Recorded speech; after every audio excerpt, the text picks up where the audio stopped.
Here it is, that moment you've all been waiting for. We all have gifts to give to the world. Do you know what yours are? Are you ready to make so much money you don't know what to do with it? Are you ready to have the best relationships with the ones closest to you? Can you handle the happiness and success? Hold on tight, because you're tuned in to Momentum Media's Success Talk with your favorite host, Ryan Durden.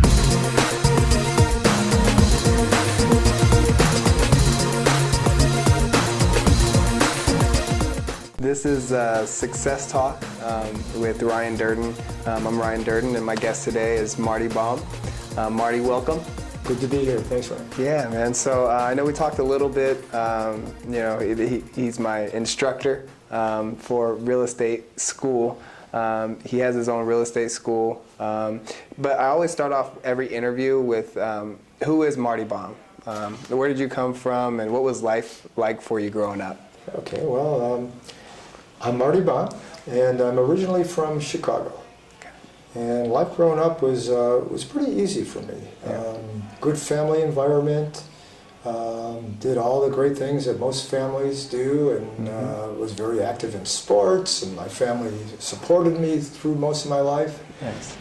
With sports and going to games and being able to do Little League and all the things a kid normally does who has that opportunity growing up. Yeah, so what sports did you play? What did you excel in? I excelled in real estate at the age of 3, so I thought, baseball, I was a North Sider, I was a Cubby fan. I hope I don't bring anyone down on that one, but loved baseball growing up. That seemed to be, the pastime, and I can remember times waiting for my dad to get home from work, which was usually around 6 o'clock. This is going into the days before the only one who had a phone on their wrist was Dick Tracy. Right. And after dinner, no matter how tired my dad was, we were always out in the backyard or the front throwing the ball back and forth, and he was my biggest supporter. That's awesome. It was beautiful. Tragic event, I can remember a day I was 12 years old, and that night after dinner, me and my dad were out throwing the ball around. I was a pitcher, and I played third base, and all-star team, I excelled pretty well in baseball. Yeah. And he was preparing me for a game the next day, so I would throw the heat in him, he'd say faster, he was great. Yeah. Then the next day I'm at the game, and I noticed my dad wasn't there. And I wasn't sure what was going on, but after the game, my brother pulled up in the car, and he said, "We're going to walk home," which I thought was kind of unusual. But he gave me the news that my dad passed away. It wasn't like from illness. He was fine one night, and the next day he was gone. So that was probably the biggest change in my life that I even feel today, even when I'm raising, kids. And it's so important. You have today, you never know what tomorrow's going to be. Yeah. And I can remember not believing it. Going at night, going, no, he must be an undercover guy. He's just on mission now. Right. And I used to visualize him on the street somewhere. I go, there's my dad. I just couldn't get that into my head that he was really gone. Right. And it changed my life in a lot of things. The way that I looked at sports, the way that events. I used to love Cub Scouts, love going to them, and father and dad events. I didn't have a father now. Yeah. And even though other kids' dads would say, "Hey, you can come with us," it just wasn't the same. Yeah. And I think that was a real changing in my life at an age of 12. Yeah. That reflected most of my life, my adult life. Yeah. So, as growing up, how did that really affect you from 12 on? Your different views in life. Again, I had that hard reality of knowing that it was the truth. Yeah. So I went through years of thinking someone's tricking me, or like I said, he's undercover. Yeah. But it made me more into myself, and not as outwardly of a person. And that's really, believe it or not, the way that I am today. Even though that I get up, in class in front of 100, 150 people. Easy for me. Yeah. But to me, that's my stage. In reality, I'm very to myself. Right. I think shy. It made me more of an inverted person since that tragedy. Yeah. That's changed my life in reality. But my professional life is just different than my real life. Yeah, I can definitely see that. And what, when you were in high school, did you continue to play baseball? I did. I played baseball. I got into wrestling, Okay. which is another good relief in a hard sport. I Yeah. I've never done wrestling, and I played football. So Okay. I was baseball always, and then Yeah. I got involved in wrestling and football. What position did you play in football? In football, I thought I was a quarterback. So I played some quarterback, Yeah. some wide receiver. Were my main positions in football. That's cool. Yeah. That's awesome. So after real estate or after high school, what did you end up doing? Like, what was your career like? My career was like this. Interesting. Here's my personality, Ryan. And maybe others have personalities like this too. But it's if I like something, I can't stop doing it. Yeah. If I don't like something, I can't do it. Right. And there's very middle ground for me. So good or bad. If I enjoy something, boom, I can't stop. If I don't like it, I can't even get started. Right. So I can actually say that I've never really had a job. Right. In fact, I don't know if anyone really would like to hire me, but I've always done what I love. So I've never really, other than maybe a little job at high school, part-time, but as far as my adult life, Yeah. I started my career going to college in Chicago, a community college. And my brother was of all professions, he was a tie manufacturer. Okay. He manufactured neckties, which you never see me in. But so my job was this: after school, I would go to his warehouse, and I was the guy who sat at the sewing machine and put labels on ties. Oh, wow. That was my career. Yeah. Just putting labels on ties, putting them in the boxes for shipping. Yep. And my brother also had a showroom in the Merchandise Mart in Chicago. Okay. And there was a gentleman, Marv Wallach is his name, may he rest in peace, who did professional window display. Okay. So at nights when he would do the window in the showroom, I would watch him. I'd sit in the hallway and just watch him tell stories. It wasn't just putting something in a window. He would tell a story. And I remember, for example, this one time, in the window, he got just neck blocks. I don't know from what manufacturer, just a net blocks. The one you see like on a suit form. And then a shirt manufacturer just made him collars. So it was just a collar of a shirt. Okay. And these neck blocks. And he made the window look like outer space with background paper. And then the net blocks were actually on motors. So the ties were going up and down. It made it look like space and planets. And it's rotating. And I would just sit there and go, whoa. And I loved it. I mean, it was just his creative way of doing a window. Yeah. And one day he came to me and said, look, I'm looking to expand my business. Would you be interested? And I thought, God, I'm going to school, not really knowing why. Yeah. And I said, it would be great. So he took me on as an apprentice for a lot of money. I made $200 a month. But I also had a key to the refrigerator at home. Yeah. So I was still living at home. But here was someone willing to teach me. Yeah. And I probably apprenticed with Marv for a couple of years and then went out on my own. Okay. That's just kind of my personality. I love something. And we became, competitors, but good competitors. We would do trade shows together, setting up all the men's clothing shows around the country. Right. So at a real young age, Yeah. 18, 19, 20, I was always in the store windows, the jean stores, the boutiques with the great music. So my work was almost like my social time. Yeah. All my friends surrounded, jean stores. I loved it. Right. And I traveled around the country setting up shows. That's awesome. And to me it was passion. It wasn't work. I just loved doing it. Yeah. And it's the same way I felt about what I'm doing now, teaching. Right. And how long did you do the jeans for? I did window display probably from an age of maybe 18, 19, probably through my mid-30s. Oh wow. Or later. So yeah. that long. Yeah. So you made a real career out of it. I did. Yeah. And even when we moved out here to Phoenix from the Chicago area, I stayed with the display business, doing some windows here, still getting on planes and going back to Chicago, setting up trade shows. I specialized also in Christmas. Okay. So I was the guy who would go into large department stores or office buildings or condominiums and put the big 25, 30, 40-foot trees and decorate them. You know, a nice little Jewish boy like me doing all the Christmas trees. But, that's a specialty right there. Yeah, yeah. So I would still get on a plane here, go back. I was doing things for Nabisco Corporation and other large corporations as their big lobby trees. So you have some pretty big contracts. Yeah. That's pretty I good. don't do it at home. I let the family do the tree at home. But I did it as a profession. That's awesome. Yeah, it's neat. So how'd you get into real estate? I mean, it's so far from, window displaying to selling, properties. Here's what happened to me. When I came out here, I got involved with a company called Skyline Displays, based out of Burnsville, Minnesota, at least was. I haven't followed them in a few years. And they were the leading manufacturer of trade show exhibits. Okay. Portable. That you could take a full 10-foot exhibit and 2 canisters that look almost like a golf case, put them on an airplane, and set up an exhibit. Okay. So I got involved with that company here, the franchise here. And again, this is my personality. Within a few years of doing it, I was able to take over the franchise with, and run the franchise, I should say here, not own it, but run the franchise in Phoenix for a gentleman who owned the franchise here in Colorado and New Mexico. And I ran the Phoenix division of it. Nice. And then went out on my own, and I had 2 partners.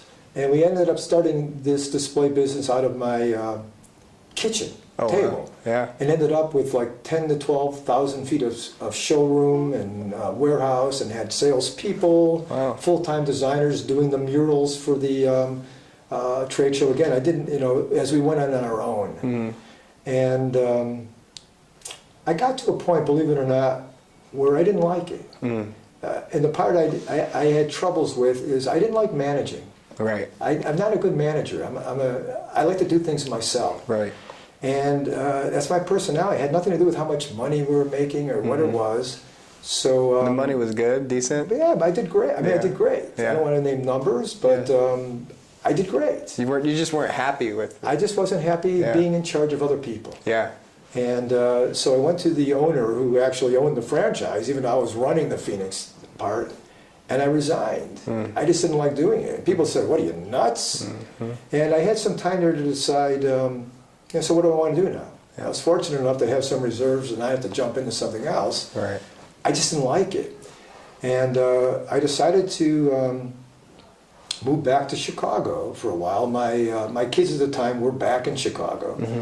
And I missed that time of being with them as well. And I went back to Chicago, and my cousins owned a commercial real estate company, Baum Realty Group. Yeah. And I thought, let me try real estate out. So I started out with them. So you did commercial I first? did commercial. They were they're strictly a commercial real estate company. And they may in today's day do some residential, but in those days, it's all commercial. Strictly commercial. So my first taste of real estate was commercial. Do you think it's more cutthroat than? I don't think either of them are cutthroat. No. I just think there's a lot of competition, and the ones who really put in the effort and work hard and do their due diligence survive. I don't know if it's cutthroat. Yeah. But it's difficult like anything else. They're different. Yeah. There's not a lot I can relate to between the two. I enjoy commercial, and when I moved here or started doing real estate here, I realized, where I lived back in Chicago, no one moved. Right. So I lived in the same block with kids that went to kindergarten through high school. No one moved. And if someone did, it was like a big deal. Yeah. And when I moved here and realized the average time someone's in a house is like 5 years, I said, let me try residential. And that's what brought me into residential real estate. Where did you excel more? Do you think you excelled more in commercial or residential? I would have to say, probably as my career went, it's hard to say. Probably because I was newer in the commercial end. As my experience went farther into residential, probably residential eventually. Hard to say. Because they're both different. I had, in commercial, my territory was downtown. And I had 3 clients. I had, and you probably heard of them. I had Kinko's, which is now the FedEx store. Yeah. I had Panda Express and Subway. Okay. And I had downtown. That's all you really need. Now, did I deserve all that? And the answer is no, but my cousins owned the business and I had that kind of a territory. But I was still a rookie. Yeah. So I would have to say through my career, I probably excelled more in residential only because I spent more time doing it. Yeah, and it was on your own. You didn't have On my own. Your, Yeah. you know, your Well, I worked for brokerages. But, Right. You know, as you know in real estate, even though you work under the umbrella of a broker, you're still going into your own business. That's it. That's it. So let's talk a little bit about why we're really here. Like, Yeah, why are we here? the importance of safety in real estate. Gosh, yeah. I mean, I know you've talked about it in class a little bit, but what made you get involved with safety in real estate, or just teaching for that matter? Here's what happened. I was working for a brokerage at the time here in Arizona called First USA Realty, still a brokerage here in Arizona, and they were a brokerage who opened up a real estate school, very similar to what Revelation Real Estate did. And I could remember when the managing brokers came to me and said, "Hey, you ever think about teaching?" And I thought, well, man, have you ever, I barely made it through third grade, you know, teaching. No, I think you'd make a good teacher. And I thought, well, I never really thought about it before. Well, what do you want me to do? I don't know. They said, well, before we can get you approved, you've got to have some experience. It was like almost like a catch-22. Yeah. I couldn't get the experience and get approved, so they said, well, let's start you off by just doing the orientation. Okay. And there was, I believe at the time, almost 2,000 agents in this brokerage. Oh, wow. That's a lot. So I started doing the orientation just to get the feel of getting on stage and doing presentations. Yeah. And then they said, well, now we want you to write a course that we can try to get approved by the Department of Real Estate. So I said, okay, what do you want me to write this course on? And they said, no, I want you to decide. Oh, wow. So I said, well, so I did start doing some research, you know, what courses, and there's contract classes and legal issues. But I saw a statistic, Ryan, that really hit home that no one really talked about. It's that safety, or I should say the profession of real estate has more safety issues for women than any other profession out there. Yeah. And I don't remember being taught that. Yeah. Assault Right. on women. I said, really? No one's ever...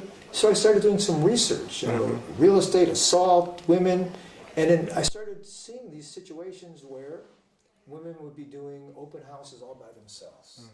Sorry, folks, it's the craziest thing I could ever think of. Because here you are in a house all by yourself, doors open, Yep. sitting there by yourself, and you're putting signs on the street saying, come on in. Right. Do you know these people coming in? No. Yeah. And you think they all have the intention of wanting to buy a house, and the answer is not. Right. I've done a lot of research and articles on these thugs who know exactly how to get you. They do open houses for a different reason. Yeah. There was one situation, and I used to teach this safety in the community for a few years up at the Paradise Valley Police Department, once a month, safety in the community. Yeah.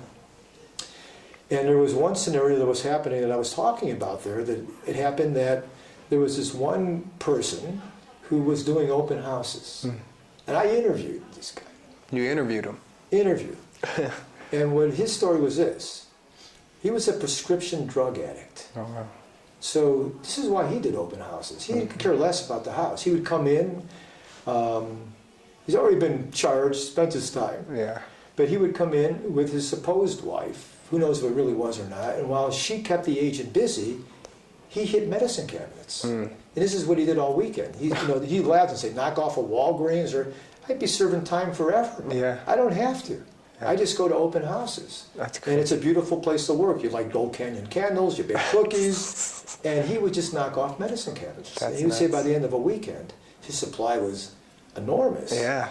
Situations like that agents don't think of. Right. What's the motivation for someone walking into that house unqualified to buy a house? Yeah. And this is the kind of stuff that happens in real estate, which gave me the real desire that someone needs to be teaching safety. Not that there aren't classes, but not enough. I didn't hear of any. Right. So that was the first class I really wrote, was safety in real estate.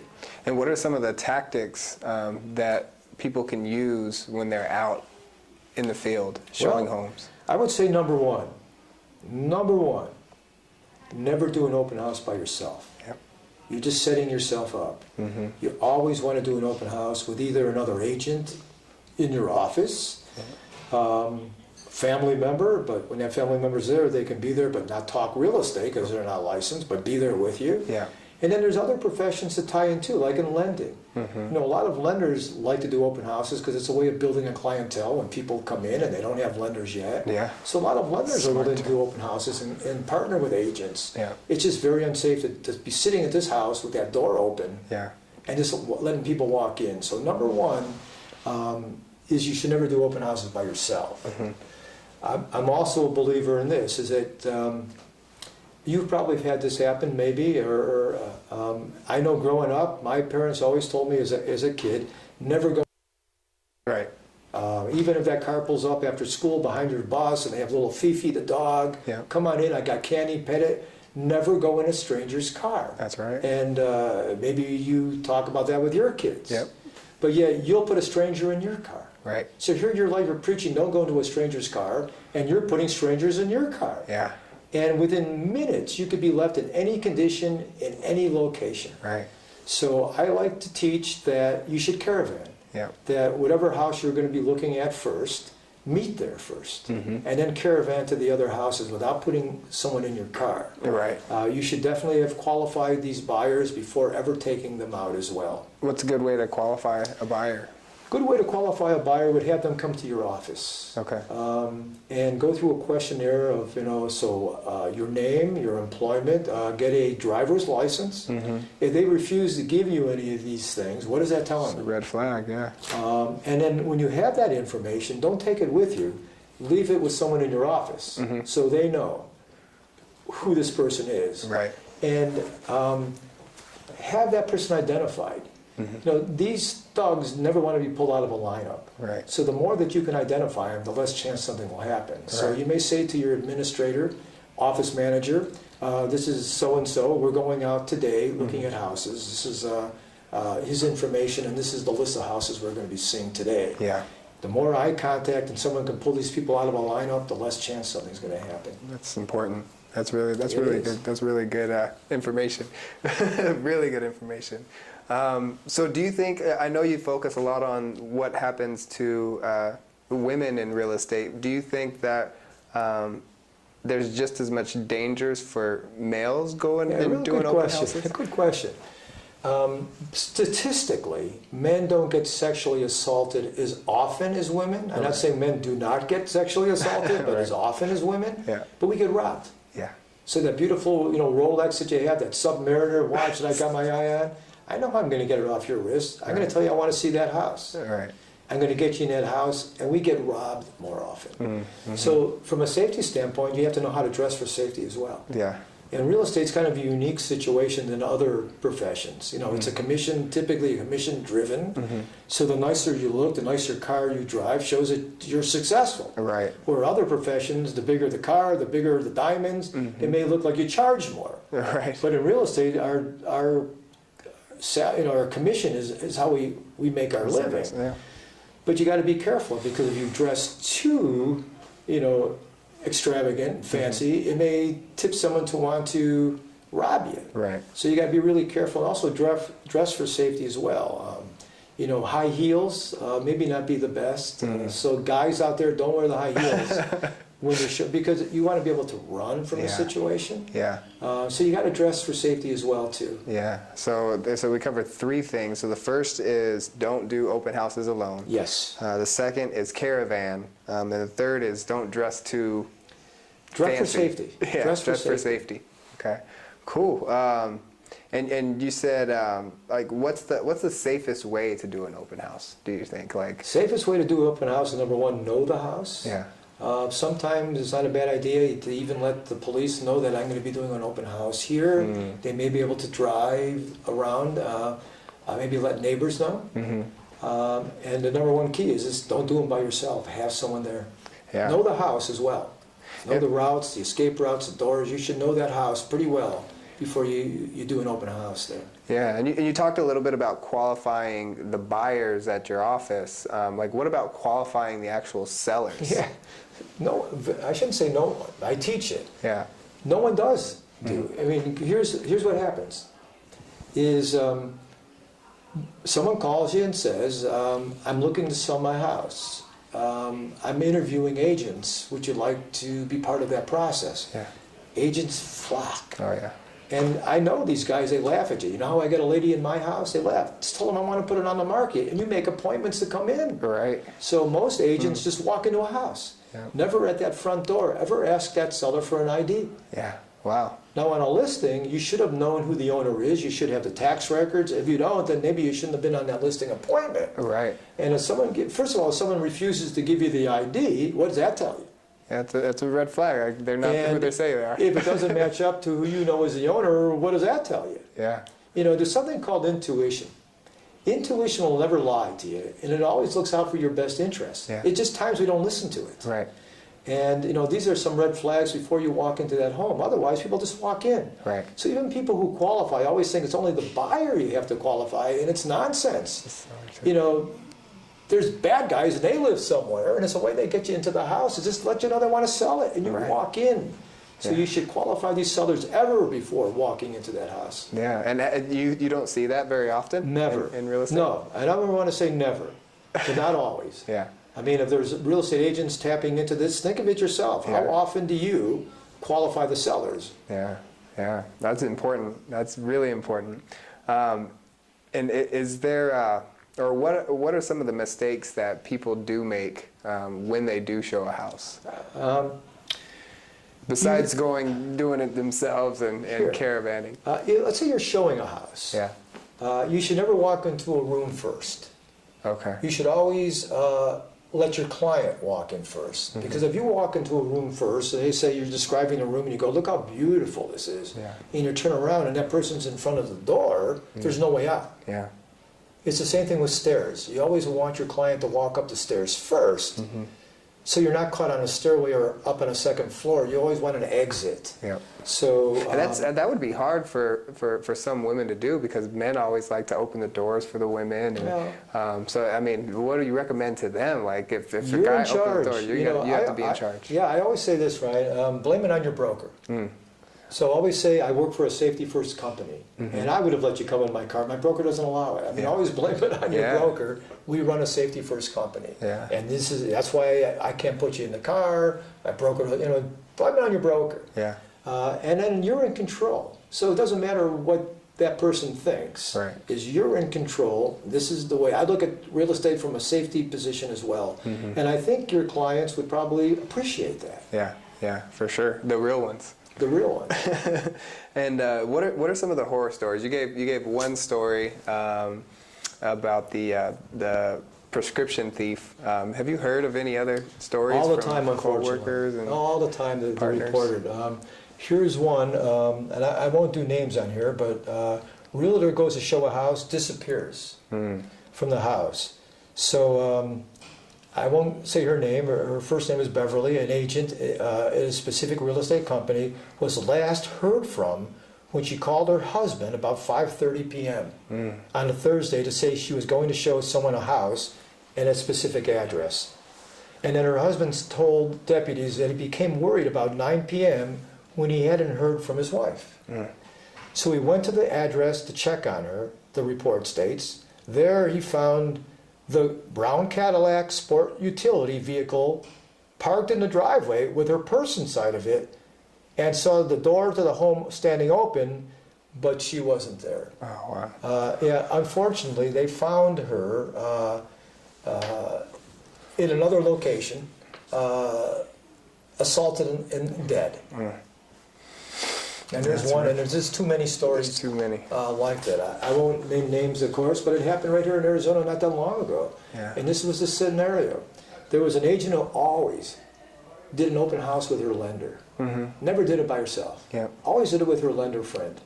And the one time the lender, this happened right here. Yeah.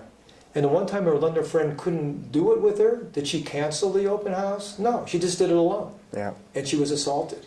Wow. And the police asked her if she wouldn't mind telling her story to help other agents. Yeah. And you know, some of the things that occurred was she said, I felt okay because I had boxing lessons. Yeah. Well, the guy who had assaulted her was over 300 pounds. The boxing lessons didn't mean anything. Yeah. And unfortunately, these things happen all the time.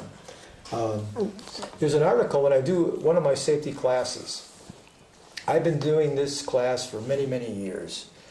And I read this article always at the beginning of a class. And every time I read it, it just...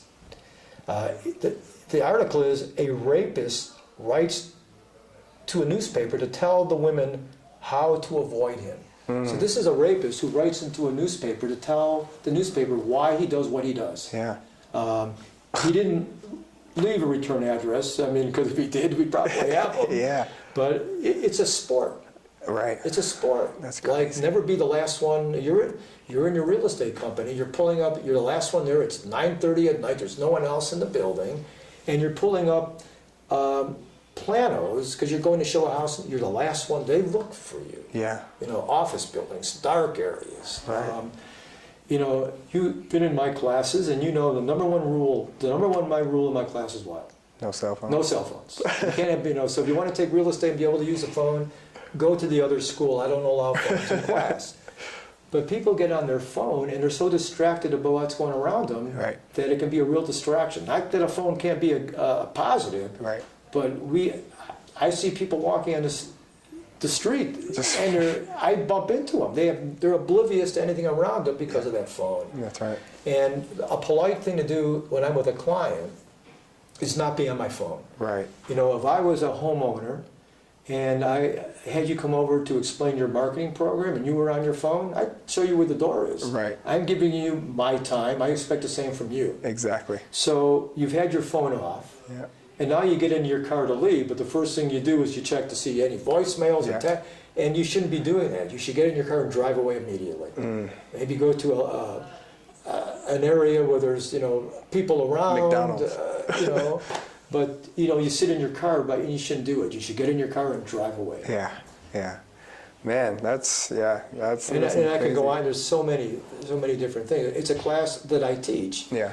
Safety in real estate. And you were talking a little bit about boxing. Like, so the lady was small. She couldn't really box the guy. Is there any other like weapons or things that you would recommend to people to have? Actually, there is. And I do teach a class too. The class is called, it's kind of a crazy name, but it's called Get Ugly. Get ugly. Get Ugly. Okay. And the reason I called it Get Ugly is because on the streets, you know, there's no etiquette. I'm a second-degree black belt in an art called Taekwondo. Okay. And on the street, I would never kick anyone higher than their knee. All right. You know, I'd kick one for the head, but that's for points in a tournament. All right. On the street, I'd bite you, Right. I'd pull your ear, I'd poke you in the eye. Right. There's no rules out there. Right. And it's a class I teach, is all those things. I teach a class on poking in the eye. I have something here I can show you. It's a great deterrent. Oh, yeah. The eye is a very sensitive part of your body. Oh, and yeah. I actually taught this class at the Paradise Valley Police Department. Oh, wow.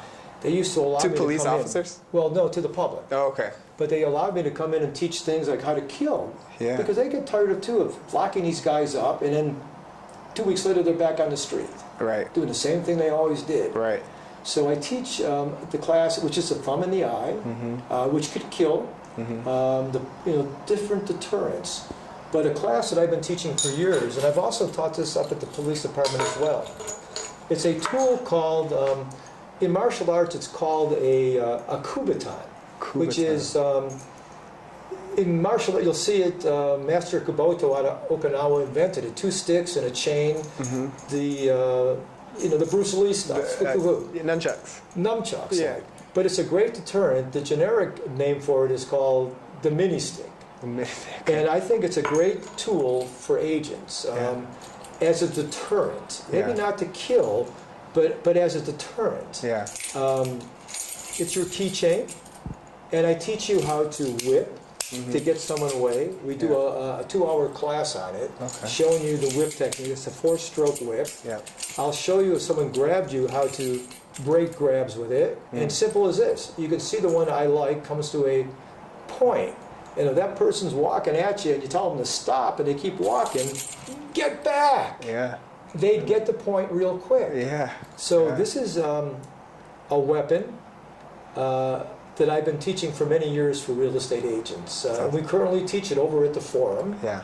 And now that the weather is getting nice, we like to do these classes out in the patio. Come dressed accordingly. We partner up, and we show techniques on deterrence and how to get away from situations. That's awesome. It's a great tool. They come in different shapes. One that I like for the ladies is it's a little smaller. It's grooved so you can hold it real well. It doesn't slip. Guys, maybe with a larger grip, or even women with a larger grip, they make them in different size and different shapes. Yeah. They make them out of different. This is aluminum. This is very lightweight. Does that open or no? It's just It's closed. Okay. I've seen them open where there can be a tool inside. Yeah. Same thing. They make so many different variances of it. They make them out of plastic. They make them out of wood. Yeah. It's just different variances of that Kubiton. We call it the mini stick, and it's a class that I've been teaching for years. Would you recommend, I know we're in Arizona, and you're legally allowed to have guns, would you recommend a real estate agent carry a gun on them? Well, a good question. I'm asked that often. And that's up to you. See, I can never tell you what your best line of defense is. That's up to you. Right. But I look at guns in a few different ways, which I've had training and so forth, is number one, you have to know how to use one. And so often you have a gun without great training and it's used against yourself. Right. Number one, if a seller doesn't want guns in their house, then you can't bring a gun in the house. Right. And I think it gives you less options. And again, I don't want to deter anyone to say, don't you have a gun. That's up to you. Yeah. But sometimes I may not want to there's no law that says shoot the wound. You shoot to do one thing. Yeah. Put someone down. Right. And maybe that's not your intent. Right. Whereas a mini stick, just to get out, Yeah. could be your intent. So I don't want to say don't use a gun. I just want to say if you do, then know very well how to use a gun. Yeah, for sure. Same with things like pepper spray. You may have heard, probably 5 to 10% of the population are being affected by it. Right. So, if you're using sprays, then you'd have to know how it feels like, because you're going to be in a close quarter situation and it may get on you. Right. You need to know how that feels like and how to deal with it. Yeah. So get sprayed by pepper spray first before you're using it. In fact, we could do some right after this interview today, and I'll show you exactly. But again, you're your first line of defense. Don't ever rely on anyone else to defend you. You're your first line of defense, and you have to use whatever that tool is that you know how to use and you feel comfortable using. Right. So Marty, you've given us a lot of helpful tips. You kind of went over who you are. Where can people find you? Are you on social media?